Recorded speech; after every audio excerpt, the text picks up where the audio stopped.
if you don't mind, I want to move to something a little more topical.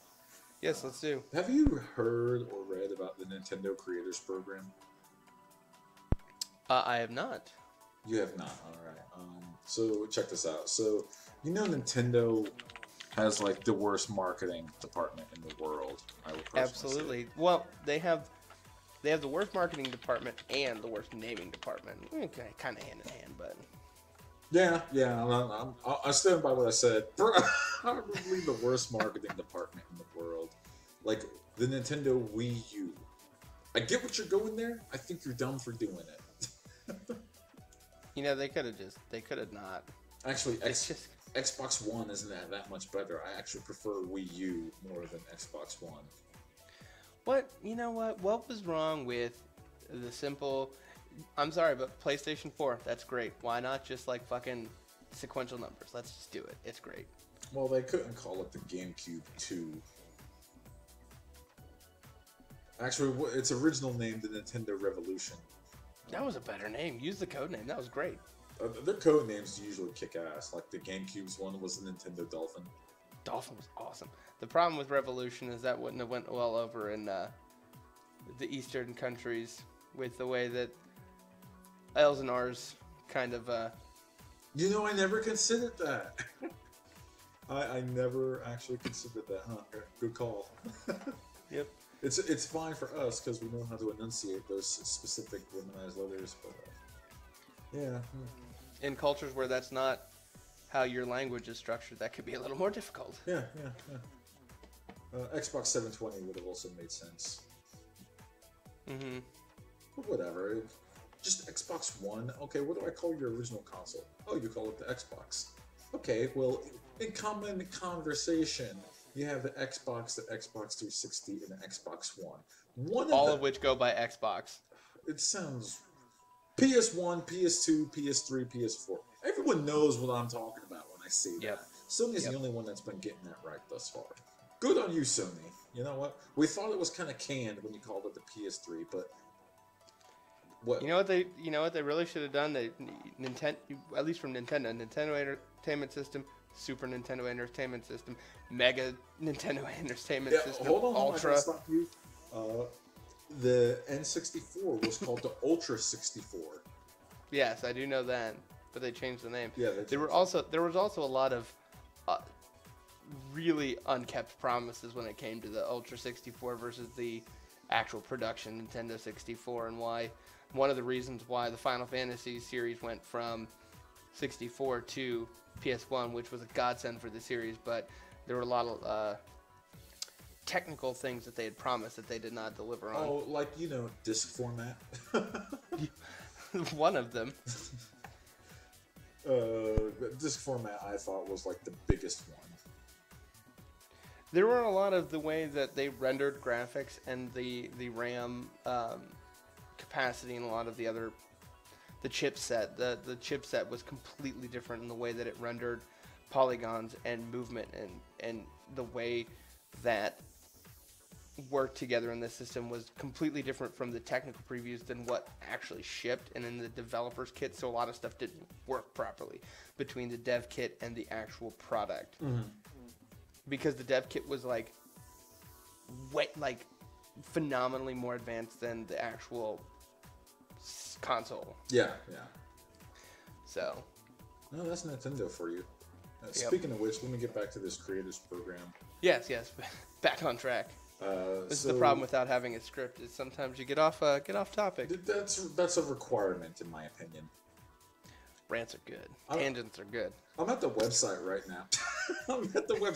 now. And so Nintendo wants a piece of your YouTube dollars, and you will know I will not be using any Nintendo footage in any of the videos we have here. And the reason is, here's how they're going to get their YouTube dollars, whether you like it or not. Let's say you put a Nintendo video up there.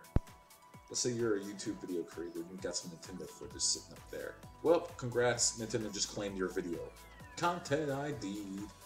And let's say you're like, okay, how can I go ahead and get my videos back and make some money on it? Oh, you'll get your money back, but you're not getting all of that money back. Nintendo has introduced the Nintendo's Creators Program, which is the Advertising Revenue Sharing Program. So they're gonna be their own revenue sharers and advertisers. So if you have, let's say you're like, okay, you know what? You're like Chugga Conroy, uh, or some other YouTuber that only uses Nintendo footage. If you go and you say, I want to register as Nintendo revenue sharer, uh, then Nintendo will thus give you 70% of your advertisement share. But Nintendo's going to keep the other 30%. That's not. That's not terrible. So a 70-30 split is not bad. Here's my question. It's not even a question. Here are my thoughts on that. One, it's not accounting for the fact that Google gets 50% of your ad revenue share off the cuff, no matter what, regardless. So put that there. And two, if you're in like a multi-channel sharing program already, like say Curse or Machinima already, they're already getting 10% of your ad revenue share. And now Nintendo comes in and they're going to get another, if you only make Nintendo videos, they're going to get 30% of your ad revenue share. So the amount of money you're getting from your videos has just dropped by another 30% if you only do Nintendo videos. If you do other videos beyond Nintendo, well, Nintendo gets 40% now. So you get 60% of your ad revenue back. And I will say, I think that's one of those things that will change eventually, but I will say it's a step in the right direction because originally Nintendo pretty much just flat up said no, and would DMCA anything and everything that had anything related to Nintendo in it without. They would just open up the fire hose and say, hey, I think I see some Mario Brothers. Yep. So, no, I get you. It's a step in the right direction, and I think that's good for the legitimization of the streaming community and YouTube and things like that. Now, Nintendo coming to grips with the modern gaming climate, which I don't think they've necessarily done, but I think it's a step in the right direction. It's not the best situation, but it's better than nothing. So, did you know? And you're right, I did actually hear about that. I just didn't know the title of it. Did you know Nintendo's the only major video gaming company that's doing this? Because everything you said made sense.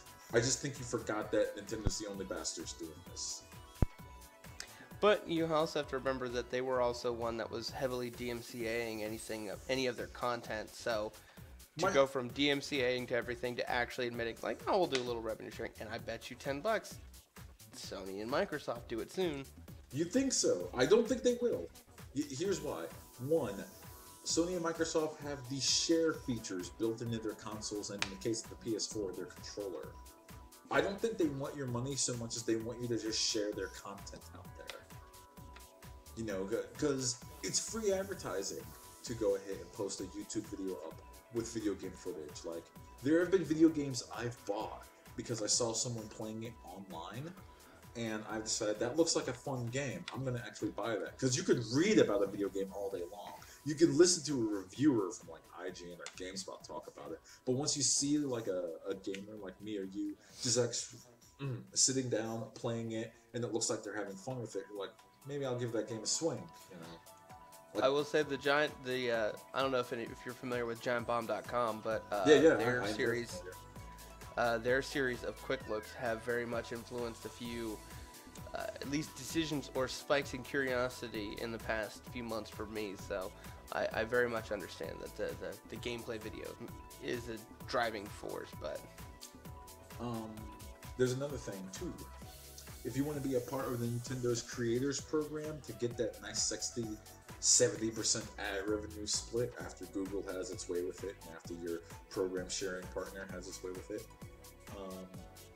you can only play the games on Nintendo's whitelist of approved games. Go ahead and guess what two major video games are not on this whitelist. Go ahead and guess.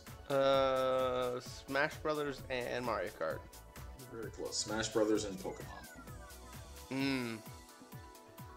So if you put those games on there, well, either your content ID'd or you're no longer considered part of the creators program to get your 70-30 split. So heaven forfend people are showing Smash Brothers on YouTube, because that's not the popular thing to do right now. Wait, Stan, hold up. You're gonna tell me that Super Smash Brothers is popular? Also, first off, real quick tangent. Fuck the new naming of the Smash Brothers games. Oh, it's just Super Smash Brothers now. No, Super Smash Brothers for Wii U or for 3DS.